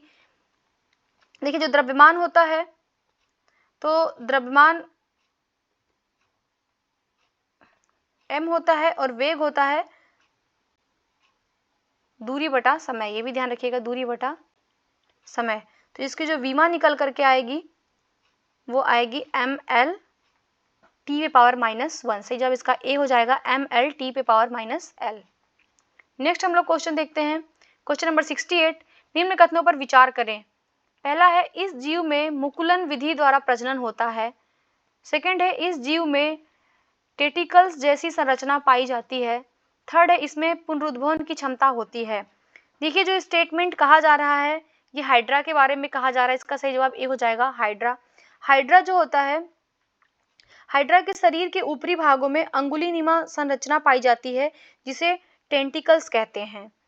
यह संरचना अमीबा, प्लाज्मोडियम तथा पैरामीशियम में नहीं पाई जाती है, भी ध्यान रखिएगा। और जो हाइड्रा है उसमें अलैंगिक प्रजनन होता है और हाइड्रा के प्रजनन में पहले उसके शरीर के एक उभार निकलता है, धीरे धीरे वो उभार बढ़कर शरीर से अलग हो जाता है एवं एक नए हाइड्रा का निर्माण करता है जो बिल्कुल अपने जनक जैसा ही होता है। तो जो प्रजनन की ये प्रक्रिया है, अलैंगिक प्रजनन, इसी को मुकुलन प्रजनन कहा जाता है। ध्यान रखिएगा, मुकुलन विधि कहा जाता है। और ये जो प्रजनन प्रक्रिया प्रदर्शित कर रही है ये इसके पुनरुद्भवन की क्षमता को बता रही है। तो इस प्रकार ये जो तीनों स्टेटमेंट है ये हाइड्रा के बारे में है। नेक्स्ट हम लोग क्वेश्चन देखते हैं, क्वेश्चन नंबर 69। यदि एक व्यक्ति का रक्त वर्ग ए है एवं वह एक दानकर्ता से रक्त ग्रहण करता है। सर यहाँ पे देखिएगा, यदि एक व्यक्ति का जो रक्त है वो ए निगेटिव है एवं वह एक दानकर्ता से रक्त ग्रहण करता है तो रक्त ग्रहण करने वाले व्यक्ति की मृत्यु हो जाती है। तो दानकर्ता का रक्त वर्ग में से कौन सा वर्ग जो है उसने ग्रहण किया है जिससे उसकी मृत्यु हो गई है। देखिए ये जो व्यक्ति में ए पॉजिटिव, बी नेगेटिव ये जो होते हैं ये RH फैक्टर के पे डिपेंड करते हैं। RH फैक्टर जो होता है, ब्लड में एक RH फैक्टर होता है जिनके आधार पर ब्लड को बांटा जाता है ए में, ए बी में, बी में और ओ में। इसमें पॉजिटिव भी होता है, इसमें निगेटिव भी होता है। तो जो व्यक्ति को रक्त दिया गया है, यहाँ पे ए निगेटिव का व्यक्ति था तो इसको ए निगेटिव का ही ब्लड दिया जाता तो सही था, लेकिन इसको जो ब्लड दे दिया गया वो ए पॉजिटिव या ए बी पॉजिटिव का दिया गया, इसलिए व्यक्ति की जो है मृत्यु हो गई। तो इसका जो सही जवाब होगा वो हो जाएगा डी, उपयुक्त में से एक से अधिक। नेक्स्ट हम लोग क्वेश्चन देखते हैं, क्वेश्चन नंबर 70। वातावरण में तापमान में होने वाले परिवर्तन की संवेदना को मस्तिष्क का कौन सा भाग ग्रहण करता है। तो जो भी वातावरण में तापमान में परिवर्तन होता है उसकी संवेदना को जो ग्रहण करता है वो हाइपोथैलेमस ग्रहण करता है। इसका सही जवाब बी हो जाएगा हाइपोथैलेमस। देखिए इसके अलावा जो है हाइपोथैलेमस भूख, प्यास, प्यार इत्यादि की संवेदनाओं को भी ग्रहण करता है। और जो मेडुला ऑब्लिंगेटा होता है ये हमारे शरीर की जो अनैच्छिक क्रियाएं होती है जैसे छींक, उल्टी, श्वास, हृदय गति, पाचन इत्यादि को जो नियंत्रित करता है वो मेडुला ऑब्लिंगेटा नियंत्रित करता है। नेक्स्ट हम लोग क्वेश्चन देखते हैं, क्वेश्चन नंबर 71। निम्न में से मूत्र में किसकी मात्रा बढ़ने पर किसी व्यक्ति में टाइप 1 डायबिटीज होने का खतरा बढ़ जाता है। यहाँ मूत्र में किस तत्व के बढ़ने की बात की गई है। देखिए जो व्यक्ति में टाइप 1 डायबिटीज हो जाता है वो इसके यूरिन में कीटोन को बढ़ने की वजह से होता है। इस प्रकार इसका सही जवाब ए हो जाएगा कीटोन। नेक्स्ट क्वेश्चन लोग देखते हैं, क्वेश्चन नंबर 72 नंबर क्वेश्चन है, डीपीटी वैक्सीन का प्रयोग किन बीमारियों के लिए किया जाता है। देखिए जो डीपीटी वैक्सीन का जो प्रयोग किया जाता है ये डिप्थीरिया, काली खांसी और टिटनेस के लिए किया जाता है। इसका सही जवाब ए हो जाएगा। देखिए जो डिप्थीरिया है वो कोरोनी बैक्टीरियम डिप्थीरी जीवाणु के द्वारा होता है और इसमें श्वास नली जो होती है वो अवरुद्ध हो जाती है और तेज बुखार के साथ हृदय और मस्तिष्क जो है वो क्षतिग्रस्त हो जाते हैं। काली खांसी में क्या होता है कि काली खांसी जो रोग है वो बोर्डेला पार्टुसिस जीवाणु के द्वारा होता है और इस रोग में लगातार व्यक्ति को खांसी आती है। टिटनेस जो रोग होता है उसमें क्लास्ट्रीडियम टिटेनी जीवाणु होता है और इससे शरीर में ऐंठन प्रारंभ होता है, उसके मांसपेशियां जो है वो सिकुड़ जाती हैं और जबड़ा जो होता है वो बुरी तरीके से बंद हो जाता है। चलिए नेक्स्ट क्वेश्चन देखते हैं, क्वेश्चन नंबर 73। मान लिया जाए कि मानव शरीर की कोशिकी श्वसन की प्रक्रिया में अनाक्षी श्वसन की प्रक्रिया पौधों जैसी हो तो मानव शरीर में क्या प्रभाव उत्पन्न होगा।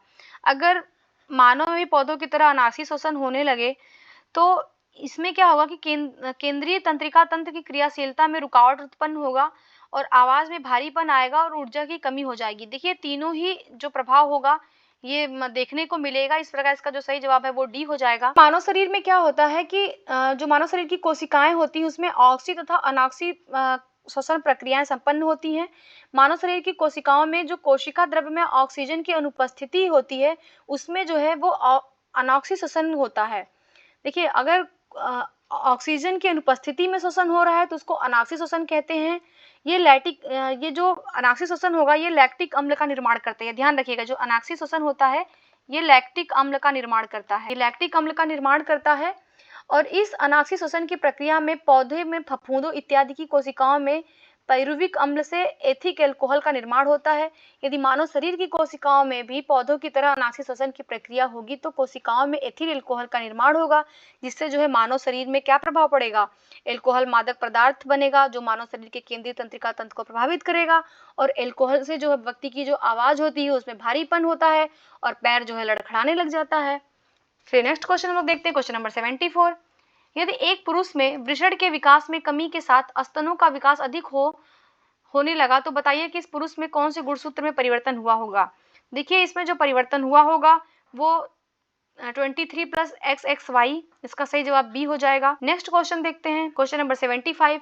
हृदय की धड़कन को नियंत्रित करने वाला हार्मोन है, तो हृदय की धड़कन को जो नियंत्रित करने वाला हार्मोन है वो थायरॉक्सिन है और एड्रीनेलिन है। तो ए और सी दोनों सही है। इस प्रकार इसका जो सही जवाब होगा वो डी हो जाएगा, उपयुक्त में से एक से अधिक। नेक्स्ट हम लोग क्वेश्चन देखते हैं 76 नंबर क्वेश्चन। बताना है कौन सा जो है वो सही सुमेलित है। टमाटर का लाल रंग होता है वो लाइकोपिन के कारण होता है और जो हल्दी का जो पीला रंग होता है वो कैरोटीन के कारण नहीं बल्कि वो जैंथोफिल के कारण होता है और जो गाजर का लाल रंग होता है वो कैरोटीन के कारण होता है। तो ये दोनों ही जो है वो गलत सुमेलित हैं। तो इस प्रकार जो इसका जो सही जवाब होगा वो केवल एक युग्म सही सुमेलित है, इसका सही जवाब हो जाएगा। 77 नंबर क्वेश्चन देखते हैं हम लोग। IVF इन विट्रो फर्टिलाइजेशन के संबंध में कौन सा कथन जो है वो गलत है। तो पहला है कि एक स्वस्थ स्पर्म को प्रत्येक परिपक्व अंडे में सीधे इंजेक्ट करने के लिए इंट्रासाइटोप्लाज्मिक स्पर्म इंजेक्शन का उपयोग किया जाता है। और सेकंड है मां के गर्भाशय से एग्स निकालने के लिए कैथेटर का उपयोग किया जाता है। और थर्ड है कनुप्रिया अग्रवाल भारत की पहली टेस्ट ट्यूब बेबी हैं। देखिए सी वाला तो बिल्कुल सही है, कनुप्रिया अग्रवाल जो है वो भारत की पहली टेस्ट ट्यूब बेबी हैं। और बी जो है कि मां के गर्भाशय से एग्स निकालने के लिए कैथेटर का उपयोग किया जाता है, तो ये सही नहीं है। यहाँ पे कैथेटर का प्रयोग नहीं किया जाता है बल्कि सक्शन विधि का प्रयोग किया जाता है। सक्शन विधि के प्रयोग से जो है वो गर्भाशय से एग्स निकाला जाता है।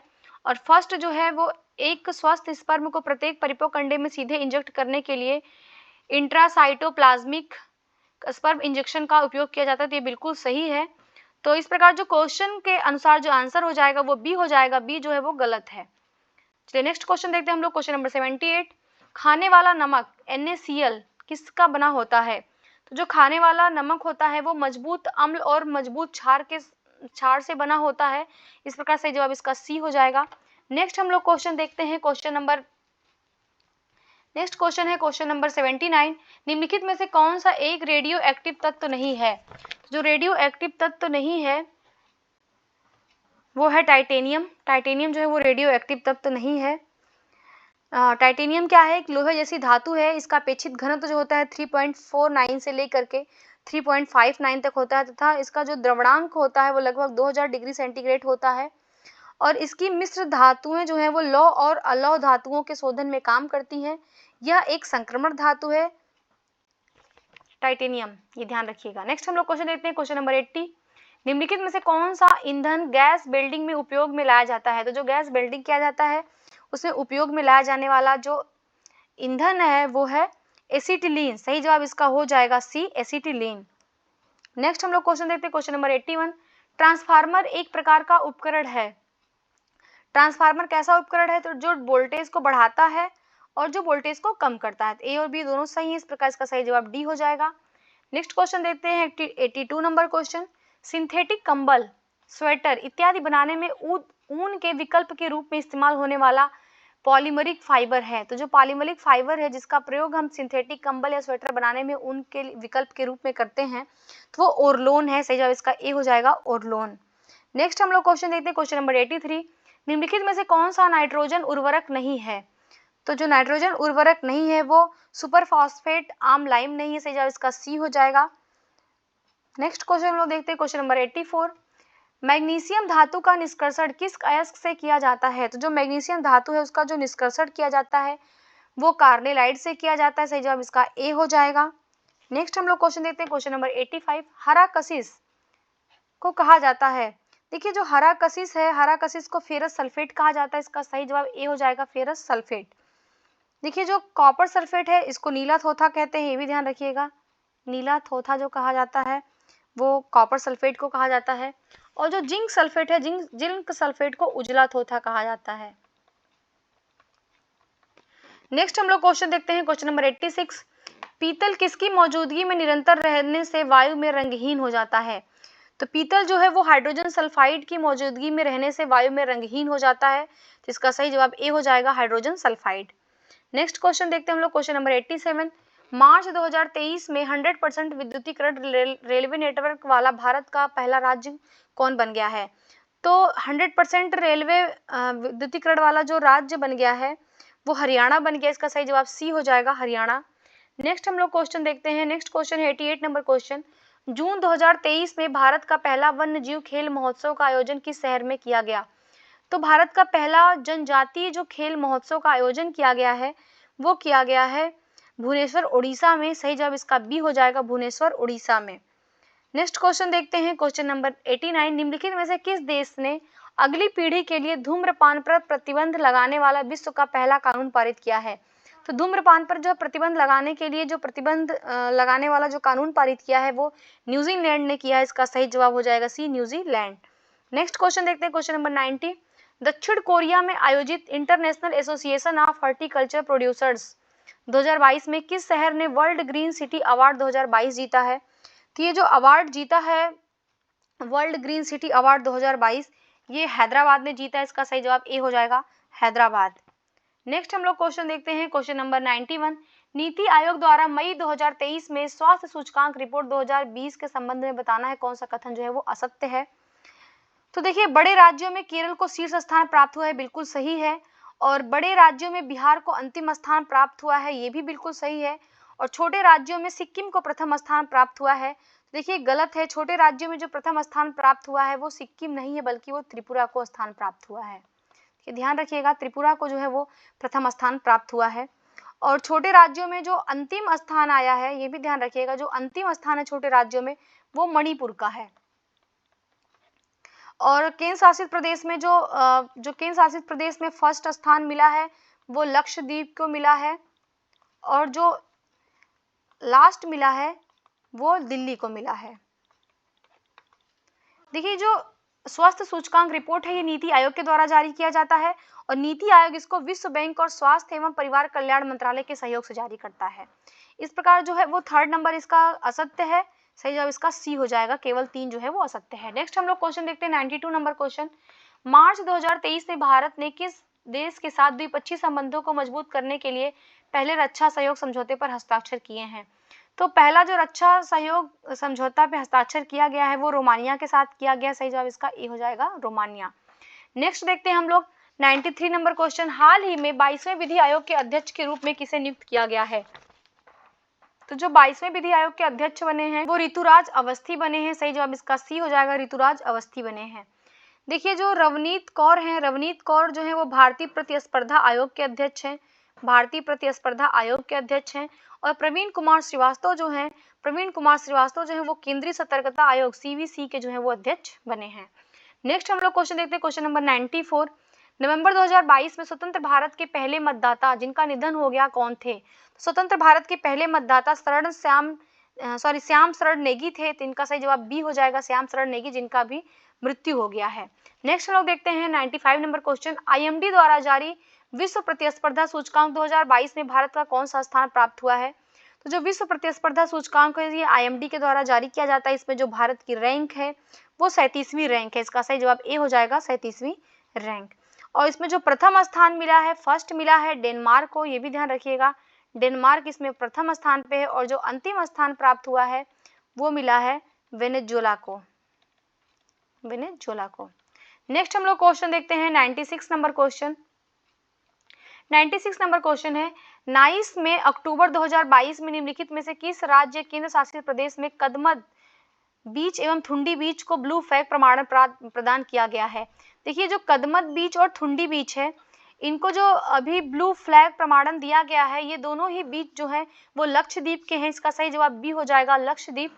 अभी टोटल भारत में जो ब्लू फ्लैग प्रमाणन प्रदान किया गया है वो टोटल 12 ऐसी बीच हो गई हैं। नेक्स्ट हम लोग क्वेश्चन देखते हैं, क्वेश्चन नंबर 97।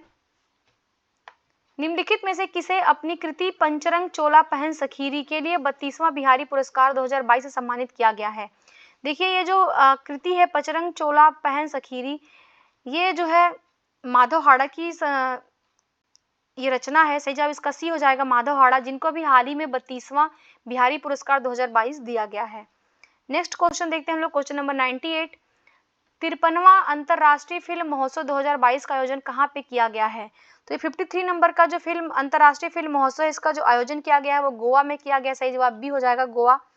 और देखिए इसमें जो 17 को लाइफ टाइम अचीवमेंट अवार्ड दिया गया है, 17 life time achievement award Carlos Saura को दिया गया है। और Indian film personality of the year Chiranjeevi को दिया गया है।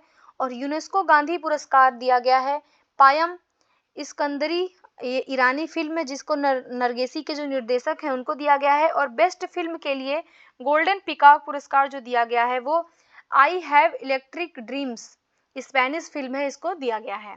नेक्स्ट हम लोग क्वेश्चन देखते हैं, क्वेश्चन नंबर 99।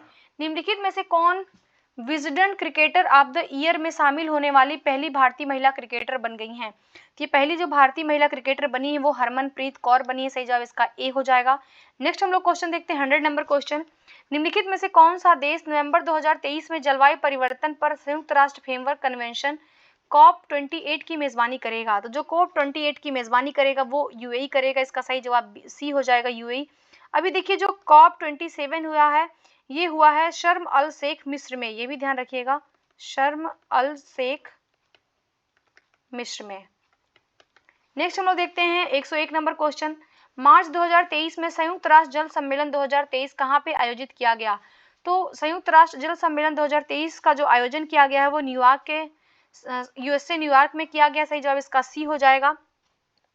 इसका जो उद्देश्य है ये वैश्विक जल संकट के बारे में जागरूकता बढ़ाना और अंतर्राष्ट्रीय स्तर पर सहमत जल संबंधी लक्ष्यों को प्राप्त करने के लिए कार्रवाई करने का निर्णय लेना है।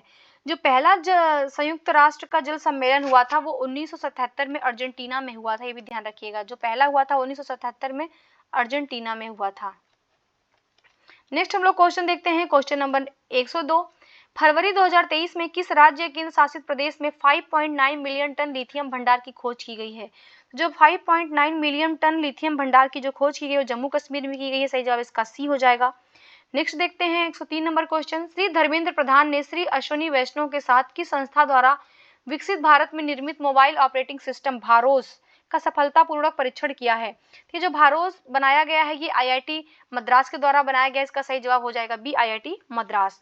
नेक्स्ट देखते हैं 104 नंबर क्वेश्चन। हाल ही में निम्नलिखित में से किस संस्था द्वारा 100 डेज 100 स्पेस अभियान प्रारंभ किया गया है? तो ये 100 डेज 100 स्पेस जो अभियान प्रारंभ किया गया है ये RBI के द्वारा प्रारंभ किया गया है। इसका जो सही जवाब होगा वो ए हो जाएगा, भारतीय रिजर्व बैंक। इस अभियान के तहत क्या है कि प्रत्येक बैंक की जो शीर्ष 100 लावारिस जमाएं हैं उनका पता लगाना है और उनका निपटान करने के लिए 100 डेज 100 स्पेस अभियान को प्रारंभ किया गया है। इससे क्या होगा कि बैंक देश के हर जिले में अपनी शीर्ष 100 जमाओं का पता लगाएगा और उसका निपटान करेगा। नेक्स्ट हम लोग क्वेश्चन देखते हैं, क्वेश्चन नंबर 105। जानुस 1 सैटेलाइट दुनिया का पहला क्लाउड निर्मित प्रदर्शन उपग्रह है। इसे किस अंतरिक्ष एजेंसी द्वारा हाल ही में लॉन्च किया गया है? तो इसको देखिए जो लॉन्च किया गया है वो इसरो के द्वारा किया गया है। इसका सही जवाब बी हो जाएगा, इसरो। नेक्स्ट हम लोग क्वेश्चन देखते हैं, क्वेश्चन नंबर 106। 13वां महिला विश्व मुक्केबाजी चैंपियनशिप 2023 का आयोजन कहाँ पे किया गया है? तो इसका आयोजन जो किया गया है वो नई दिल्ली में किया गया। सही जवाब ए हो जाएगा, नई दिल्ली। इसमें भारत ने टोटल चार जो है वो गोल्ड जीता था इस चैंपियनशिप में, और वो चारों गोल्ड कौन लेके आया था? नीतू घंघास ने 48 किलोग्राम भार वर्ग में गोल्ड जीता था, और स्वीटी बुरा ने 81 किलोग्राम भार वर्ग में गोल्ड जीता था। लवलीना बोर्गेहॉन ने 75 किलोग्राम में जीता था, और निखत जरीन ने 50 किलोग्राम भार वर्ग में जो है गोल्ड जीता था। नेक्स्ट हम लोग देखते हैं क्वेश्चन नंबर 107। FIH पुरुष हॉकी विश्व कप 2023 के संबंध में कौन सा कथन सत्य है? तो इसका आयोजन जो है वो उड़ीसा में किया गया। बिल्कुल सही है, ये उड़ीसा के राउरकेला स्टेडियम में हुआ है। सही, राउरकेला में जो स्टेडियम है वहां पे हुआ है। और जर्मनी ने बेल्जियम को हराकर तीसरी बार यह खिताब अपने नाम किया है। तो ये भी बिल्कुल सही है, तो दोनों ही स्टेटमेंट जो है वो करेक्ट है। इस प्रकार सही जवाब सी हो जाएगा। नेक्स्ट देखते हैं 108 नंबर क्वेश्चन। 22वें राष्ट्रमंडल खेल 2022 में भारत को पदक तालिका में कौन सा स्थान प्राप्त हुआ है? जो 22वां राष्ट्रमंडल खेल हुआ है, इसका जो आयोजन हुआ है वो बर्मिंघम यूके में हुआ है। ये ध्यान रखिएगा, इसका जो आयोजन हुआ है वो बर्मिंघम यूके में किया गया है। और इसका जो शुभंकर था वो पेरी था, पेरी द बुल। ये पेरी जो था एक बहुरंगी बैल है। और इसके उद्घाटन समारोह में जो भारतीय दल के ध्वजावाहक थे वो मनप्रीत सिंह थे और PV सिंधु थे, और समापन में जो ध्वजावाहक थे वो निखत जरीन और अंचल कमल थे। तो इसमें जो भारत को स्थान प्राप्त हुआ है वो चौथा स्थान प्राप्त हुआ है वो इंडिया को, और ऑप्शन में न होने की वजह से सही जवाब इसका डी हो जाएगा, उपयुक्त में से कोई नहीं। भारत इसमें टोटल 61 पदक अपने नाम करता है। ये भी ध्यान रखिएगा, भारत टोटल 61 पदक जीतता है, जिसमें से 22 जो है वो गोल्ड जीतता है, 16 जो है वो सिल्वर जीतता है, और 23 जो है वो ब्रॉन्ज जीतता है। नेक्स्ट हम लोग देखते हैं क्वेश्चन नंबर 109। वर्तमान में लद्दाख के उपराज्यपाल कौन है? तो वर्तमान में जो लद्दाख के उपराज्यपाल है वो BD मिश्रा है। सही जवाब बी हो जाएगा, BD मिश्रा। BD मिश्रा जो है वो RK माथुर का स्थान लिए हैं, यह भी ध्यान रखिएगा, RK माथुर का जो इन्होंने स्थान लिया है। नेक्स्ट हम लोग देखते हैं 110 नंबर क्वेश्चन। हाल ही में किस देश को आसियान के 11वें सदस्य के रूप में शामिल करने पर सहमति व्यक्त की गई है? देखिए भाई, जो आसियान का 11वां सदस्य बना है वो तिमोर लेस्ते बना है। इसका सही जवाब हो जाएगा बी, तिमोर लेस्ते। नेक्स्ट हम लोग क्वेश्चन देखते हैं, क्वेश्चन नंबर 11वां। दिव्यांग के लिए एक अलग विभाग का उद्घाटन करने वाला भारत का पहला राज्य कौन बना है? दिव्यांगों के लिए एक अलग विभाग ही बना दिया है, और ऐसा करने वाला जो है वो महाराष्ट्र राज्य है। ध्यान रखिएगा, वो महाराष्ट्र राज्य है। ऑप्शन में न होने की वजह से इसका सही जवाब डी हो जाएगा, उपयुक्त में से कोई नहीं। नेक्स्ट हम लोग देखते हैं क्वेश्चन नंबर 112। केंद्रीय गृह मंत्रालय ने बिहार के किस जिले में महिला पुलिस थाने को 2022 के लिए देश के शीर्ष 3 थानों में चुना है? तो जो बिहार का थाना, महिला थाना है जो शीर्ष 3 में जिसका चयन किया गया है वो अरवल पुलिस स्टेशन है। सही जवाब इसका सी हो जाएगा, अरवल पुलिस स्टेशन। नेक्स्ट देखते हैं 113 नंबर क्वेश्चन। बिहार के किस जिले में राज्य का पहला self moot and digital court बनाया गया है? तो जो ये बिहार का पहला सेल्फ मूट एवं डिजिटल कोर्ट जो बनाया गया, ये भागलपुर जिले में बनाया गया। इसका सही जवाब सी हो जाएगा, भागलपुर जिला। नेक्स्ट हम लोग क्वेश्चन देखते हैं। नेक्स्ट क्वेश्चन है क्वेश्चन नंबर 114। बिहार में पहली बार national inter district junior athletics meet के 18वें संस्करण का आयोजन कहाँ पे किया गया है? तो इसका जो आयोजन किया गया वो पटना में किया गया। सही जवाब सी हो जाएगा, पटना। इसमें क्या होगा कि जो भारतीय एथलेटिक्स महासंघ ने पहली बार बिहार सरकार द्वारा आयोजित 4 दिवसीय प्रतियोगिता के लिए बिहार का चयन किया है। एथलेटिक मीट 2023 में लोगों में बिहार की राजकीय पक्षी लुप्त जो हो गई है गौरैया को गोला फेंकते हुए इसमें दिखाया गया है। नेक्स्ट देखते हैं 115 नंबर क्वेश्चन। बिहार का पहला बैडमिंटन एकेडमी किस जिले में खोला जाएगा? तो जो बिहार का पहला बैडमिंटन एकेडमी है भागलपुर जिले में खोला जाएगा। सही जवाब ए हो जाएगा, भागलपुर। तो भागलपुर जिले में जो ये खुलेगा, ये जो बैडमिंटन के भारतीय बैडमिंटन के जो मुख्य कोच है पुलेला गोपीचंद, उनसे बिहार सरकार के बीच समझौता हुआ है एकेडमी खोलने के लिए। नेक्स्ट हम लोग क्वेश्चन देखते हैं 16 नंबर क्वेश्चन। केंद्र सरकार की पेयजल एवं स्वच्छता विभाग जल शक्ति मंत्रालय की ओर से जल जीवन सर्वेक्षण 2023 के तहत जनवरी के लिए जारी राष्ट्रव्यापी रैंकिंग में बिहार को कौन सा स्थान मिला है? देश भर में पहला स्थान मिला है। तो देखिए, जो बिहार का समस्तीपुर जिला है उसको पहला स्थान प्रदान किया गया है, और सेकंड स्थान पे जो है वो शेखपुरा है। ये भी ध्यान रखिएगा, सेकंड पे जो है वो शेखपुरा है, और जो थर्ड स्थान मिला है वो सुपौल को मिला है, और जो फोर्थ मिला है वो बांका को मिला है। ये ध्यान रखिएगा। नेक्स्ट हम लोग देखते हैं 117 नंबर क्वेश्चन। चित्रकूट जलप्रपात को भारत का नियाग्रा जलप्रपात की संज्ञा दी जाती है। चित्रकूट जलप्रपात किस नदी पर है? देखिए जो चित्रकूट जलप्रपात है भारत का, इसको भारत का नियाग्रा कहा जाता है और ये इंद्रावती नदी पे है। सही जवाब इसका डी हो जाएगा, इंद्रावती नदी। और इंद्रावती नदी जो है वो छत्तीसगढ़ राज्य में है, ये भी ध्यान रखिएगा। नेक्स्ट देखते हैं 118 नंबर क्वेश्चन। भारत में निम्न में से किस क्रम की चट्टान भारत भवन निर्माण हेतु उपयुक्त चूना पत्थर, बलुआ पत्थर, सजावटी पत्थरों आदि के लिए प्रसिद्ध है? तो देखिए जो इन सजावटी पत्थरों के लिए प्रसिद्ध है वो विंध्यन शैल समूह की चट्टान है। सही जवाब इसका हो जाएगा ए, विंध्यन शैल समूह की चट्टान। नेक्स्ट देखते हैं 119 नंबर क्वेश्चन। पृथ्वी के क्रस्ट में पाए जाने वाले तत्वों के प्रतिशत मान के आधार पर घटते क्रम में सजाना है।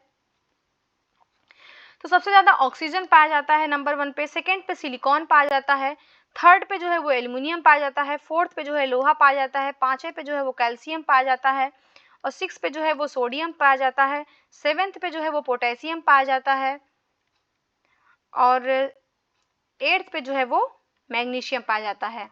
तो इस प्रकार जो क्रम होगा वो सी हो जाएगा 1 2 3 4। नेक्स्ट हम लोग क्वेश्चन देखते हैं, क्वेश्चन नंबर 120। ग्रेट बियर एवं ग्रेट स्लेव झील किस देश में स्थित है? तो ये दो झील है, ग्रेट बियर झील और एक ग्रेट स्लेव झील। ये दोनों ही जो झील है वो कनाडा राज्य में स्थित हैं। तो इसका जो सही जवाब हो जाएगा वो हो जाएगा ए, कनाडा। कनाडा देश में जो है ये स्थित है। देखिए जो कनाडा और संयुक्त राज्य अमेरिका दोनों में जो संयुक्त रूप से झील स्थित है वो है सुपीरियर, इरी, ह्यूरॉन और ओंटारियो। नेक्स्ट हम लोग क्वेश्चन देखते हैं, क्वेश्चन नंबर 121। नेलांग घाटी किस केंद्र शासित प्रदेश में स्थित है? तो जो नेलांग घाटी है उत्तराखंड राज्य में स्थित है। सही जवाब इसका सी हो जाएगा, उत्तराखंड राज्य। नेक्स्ट हम लोग क्वेश्चन देखते हैं, नेक्स्ट क्वेश्चन है हमारा 122 नंबर क्वेश्चन। 122 नंबर क्वेश्चन, निम्नलिखित में से कौन सही सुमेलित है? तो यमन आंध्र प्रदेश, कराईकल तमिलनाडु, माहे कर्नाटक। देखिए यहाँ पे बात जो किया जा रहा है इसमें सुमेल सही जो है वो यमन आंध्र प्रदेश में है और कराईकल जो है वो तमिलनाडु में है, लेकिन माहे जो है वो कर्नाटक में नहीं है, बल्कि माहे जो है वो अरब सागर केरल में है। ये ध्यान रखिएगा, ये अरब सागर केरल में है। इस प्रकार जो सही सुमेलित है 1 और 2 है, इसका सही जवाब बी हो जाएगा। ये जो पुदुचेरी है, ध्यान रखिएगा, जो हमारा पुदुचेरी है, पुदुचेरी जो है वो 4 जगहों पे विभाजित है, 4 जगहों पे फैला हुआ है। एक तो पुदुचेरी है, एक कराईकल है, एक यनम है और एक माहे, उसी के बारे में ये दिया गया है। नेक्स्ट हम लोग क्वेश्चन देखते हैं, क्वेश्चन नंबर 123। निम्नलिखित में से कौन सा झील लैगून झील नहीं है? तो लैगून झील कौन सा नहीं है? देखिए लैगून होता क्या है पहले आप ये जान लीजिए। जो लैगून होता है वो समुद्र से पृथक होकर तटीय क्षेत्रों में निर्मित छिछले खारे पानी की झीलें होती हैं, जो लैगून जिनको कहते हैं। इसका उदाहरण है चिल्का झील, पुलिकट झील और अष्टमुडी झील। ये जो है वो लैगून के उदाहरण है, बल्कि जो पेरियार झील है ये लैगून नहीं है, बल्कि ये एक कृत्रिम झील है। ये ध्यान रखिएगा, ये कृत्रिम झील है। नेक्स्ट क्वेश्चन हम लोग देखते हैं, क्वेश्चन नंबर 124। 15 डिग्री पश्चिम देशांतर पर दिन के 2 बज रहा हो तो उसी समय पूर्वी 45 डिग्री पूर्वी देशांतर पर कितना बज रहा होगा? देखिए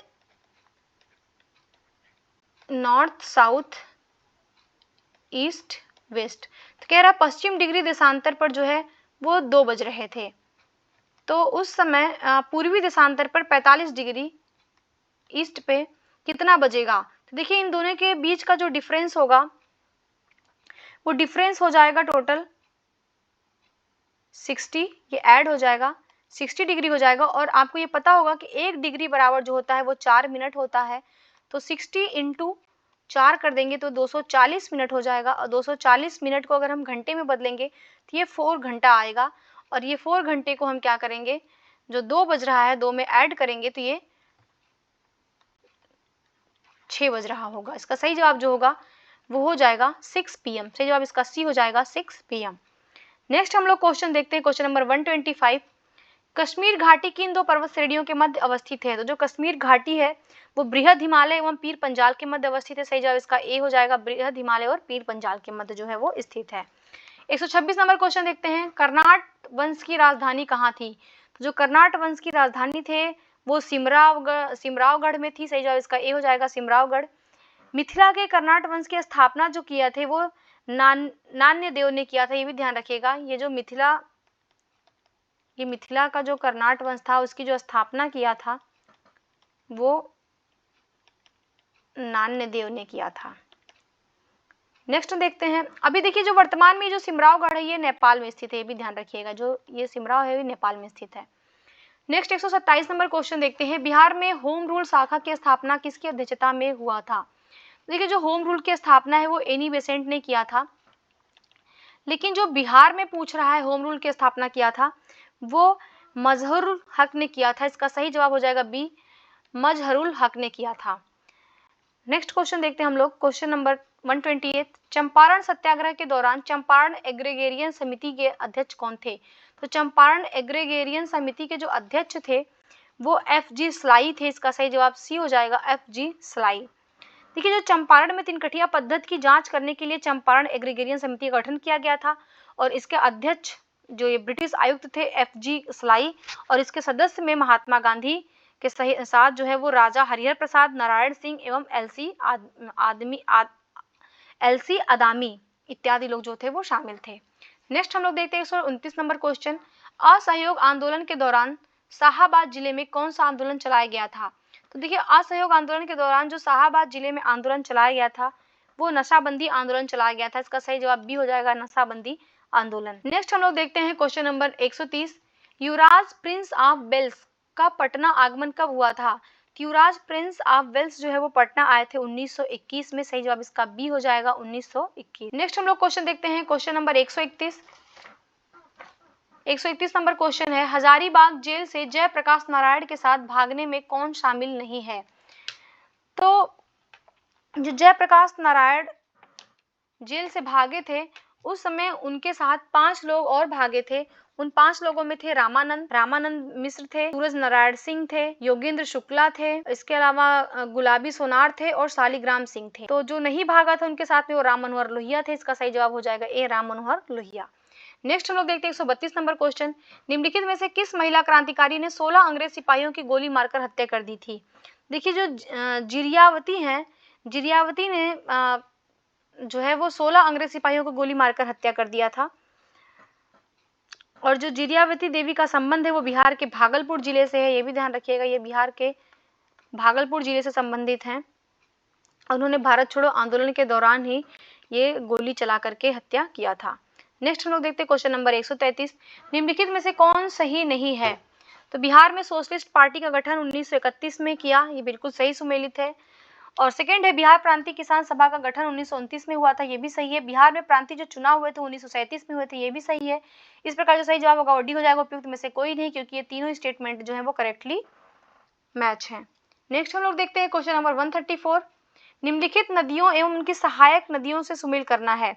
जो बूढ़ी गंडक है, बूढ़ी गंडक की जो सहायक नदी है वो मसान है, इसका सुमेल 4 से होगा।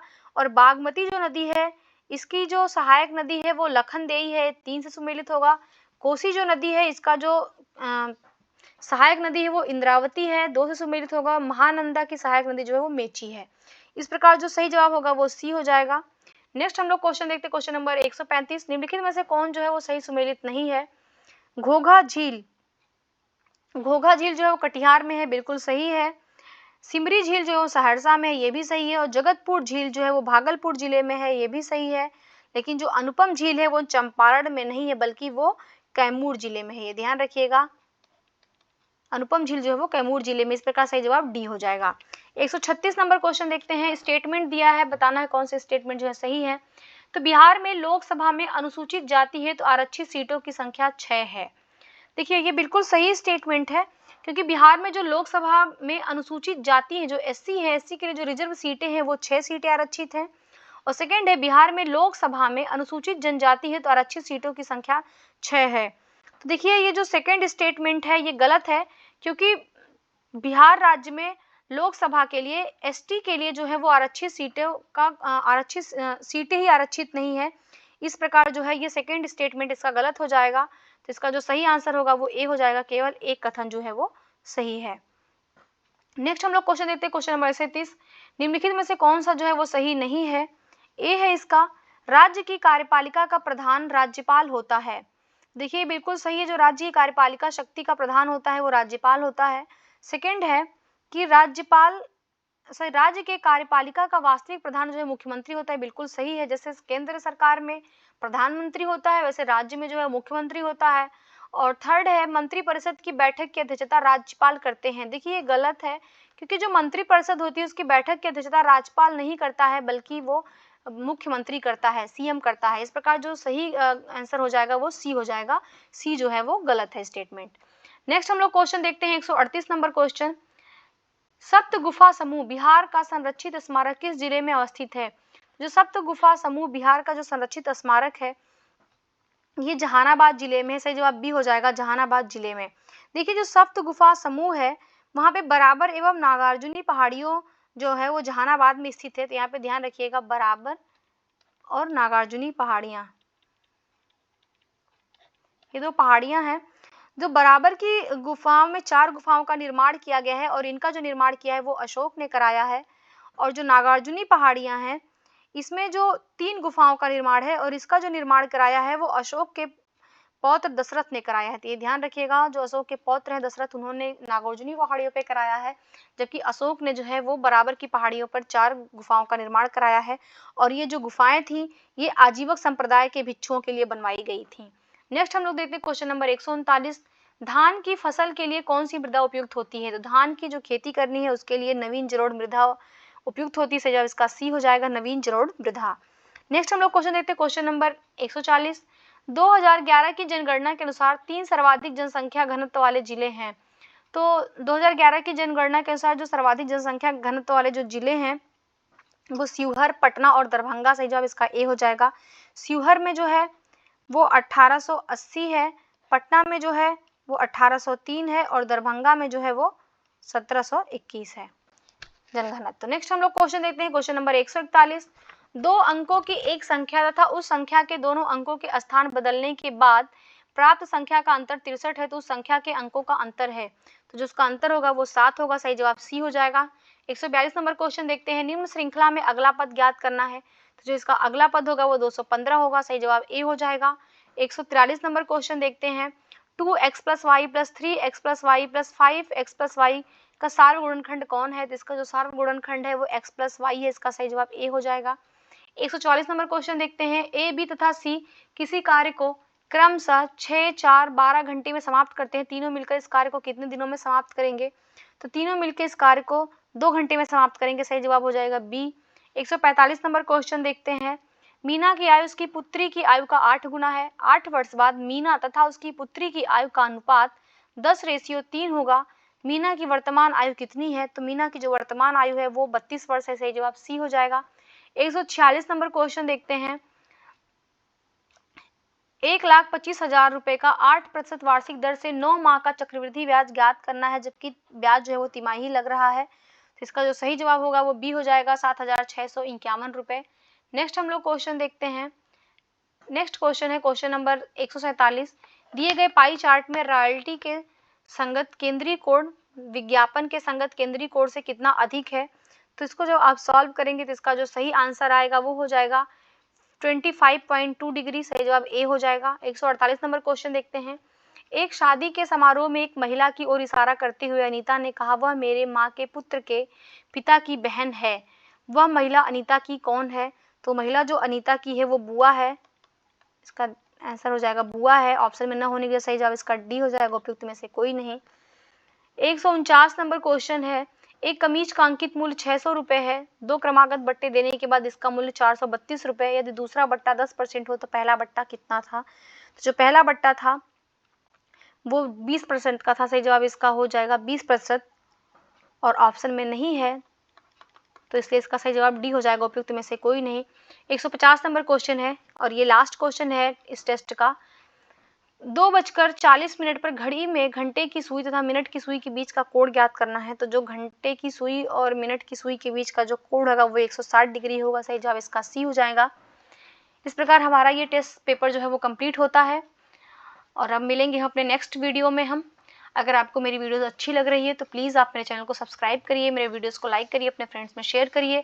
अगर आपको लगता है कि मुझे कहीं पे और अधिक सुधार करने की ज़रूरत हो प्लीज़ आप मुझे कमेंट में बता सकते हैं। देखने